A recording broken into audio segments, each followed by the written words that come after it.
சுத்தமாக உடம்புல தெம்பே இல்லாதவங்களுக்கு, மூட்டுக்கு மூட்டு வலி உள்ளவங்களுக்கு, முதுகு தண்டத்தில் வலி உள்ளவங்களுக்கு, மோஷன் பிரச்சனை உள்ளவங்களுக்கெல்லாம் ஒரு அருமருந்து, ஒரு சிறந்த மருந்துன்னே சொல்லலாம். அஸ்ஸலாமு அலைக்கும். Welcome to home tool cooking. வாங்க இதை எப்படி பண்ணுறதுன்னு பார்க்கலாம். எனக்கு இதை செய்கிறதுக்கு 1/4 கிலோ அளவுக்கு கருப்பு உளுந்தம்பருப்பு எடுத்திருக்கேன். இந்த கருப்பு உளுந்தம்பருப்பு தான் இந்த மருந்துக்கு ஒரு சிறந்த ஒரு தீர்வுன்னே சொல்லலாம். கருப்பு உளுந்தம்பருப்பை 1/4 கிலோ எடுத்திருக்கேன். இந்த கப்பால் 1.25 கப் அளவுக்கு உளுந்து சேர்க்குறேன். கடாயில் சேர்த்துட்டு இதை மிதமான ஹீட்டில் வச்சு நல்லா வறுக்கணும்.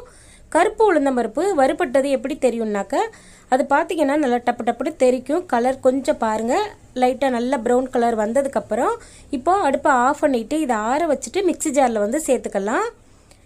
மிக்ஸி ஜாரில் சேர்க்கும்போது உளுந்தம்பருப்பு நல்லா ஆற வச்சுட்டு சேர்த்துக்குங்க. சேர்த்ததுக்கப்புறம் நைஸாக, அதாவது நல்ல மைதா மாவு மாதிரி நல்லா நைஸாக அரைச்சி எடுத்துக்கிட்டு வந்துடலாம். இப்போ பாருங்கள், இந்த மாதிரி கையில் எடுத்து காட்டுறேன். இந்த மாதிரி நைஸாக இருக்கணும். இது இருக்கட்டும்.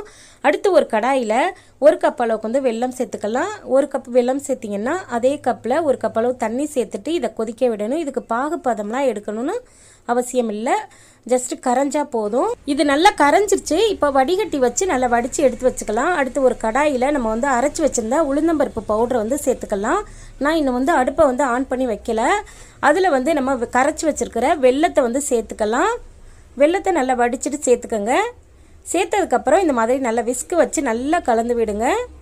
அந்த வெள்ளைப்பாகும் அந்த உளுந்தம்பருப்பும் நல்லா ஒன்று சேர்கிற மாதிரி நல்லா மிக்ஸ் பண்ணி விடுங்க. இந்த மாதிரி நல்லா மிக்ஸ் பண்ணி விட்டதுக்கப்புறம் இப்போது அடுப்பை ஆன் பண்ணிவிட்டு நம்ம இதை வேக விடணும். இந்த மாதிரி கிண்டி விட்டுக்கிட்டே இருங்க. சிம்மில் வச்சுக்கிட்டே இது போல் நல்லா கிண்டி விடுங்க. நல்லா ஹல்வா மாதிரி நல்லா உருண்டு திரண்டு வரும். இதில் அதிகமாக நம்ம தண்ணி சேர்த்துடக்கூடாது. அந்த வெள்ளைப்பாகுலே நம்ம இதை கிண்டி எடுக்கணும். 5 நிமிஷம் போல் நல்லா கிண்டிக்கிட்டே இருக்கும்போது இதில் எண்ணெய் சேர்த்துக்கலாம். 100 கிராம் அளவுக்கு நல்லெண்ணெய், சுத்தமான நல்லெண்ணெய் எடுத்து அதில் கொஞ்சம் கொஞ்சமாக விட்டு நல்லா இதை வேக வைக்கணும். எண்ணெயிலே வேக வைக்கணும். இதை நல்லா ஹல்வா மாதிரி நெய் சேர்த்து நம்ம ஹல்வா கிண்டுற மாதிரி இது எண்ணெயிலே வேக வைக்கணும். அப்போ தான் முழுக்க இதில் நல்ல முழுமையான சத்து கிடைக்கும். கொஞ்சம் கொஞ்சமாக எடுத்து வச்சுருந்த எண்ணெயை சேர்த்து இந்த மாதிரி நல்லா கிண்டி விடுங்க. இப்போது லாஸ்ட்டாக கொஞ்சமாக எண்ணெய் சேர்த்துட்டு இது போல் நல்லா கிண்டி விடுங்க. இப்போது பார்த்திங்கன்னா நல்ல பதம் வந்துருச்சு. இந்த மாதிரி நல்லா வெந்து பக்குவமான பதத்துக்கு வந்ததுக்கப்புறம் இப்போ நம்ம அடுப்பை ஆஃப் பண்ணுறதுக்கு முன்னாடி பக்குவத்தை நான் உங்களுக்கு காட்டுறேன். பாருங்கள் எந்த மாதிரி வெந்திருக்கு அப்படின்னு சொல்லிட்டு. இப்போ பக்குவத்தை உங்களுக்கு காட்டுறேன். கையில் எடுத்து இந்த மாதிரி கையில் எடுத்து உருட்டும் போது நமக்கு நல்லா உருண்டை பக்குவத்துக்கு வரணும். இப்போது நமக்கு களி உளுந்தங்களி ரெடி ஆயிடுச்சு. இதை ஒரு பிளேட்டுக்கு மாற்றிடலாம். கரண்டியில் எடுத்து போடும்போது டக்கு டக்குன்னு விழுகணும். இந்த பக்குவத்துக்கு வந்ததுக்கப்புறம் நடுவில் குழி பறிச்சுட்டு அதில் மீதம் இருக்க எண்ணெயை நம்ம சேர்த்துக்கலாம். எண்ணெயிலே முழுக்க இது ரெடி ஆகணும். இந்த கருப்பு உளுந்தங்களி எதுக்காக பயன்படுத்துவாங்கன்னா, எங்கள் ஊர் சைடெல்லாம் பார்த்தீங்கன்னா வயதுக்கு பெண்களுக்கு முக்கியமாக இதை களி செஞ்சு கொடுப்பாங்க.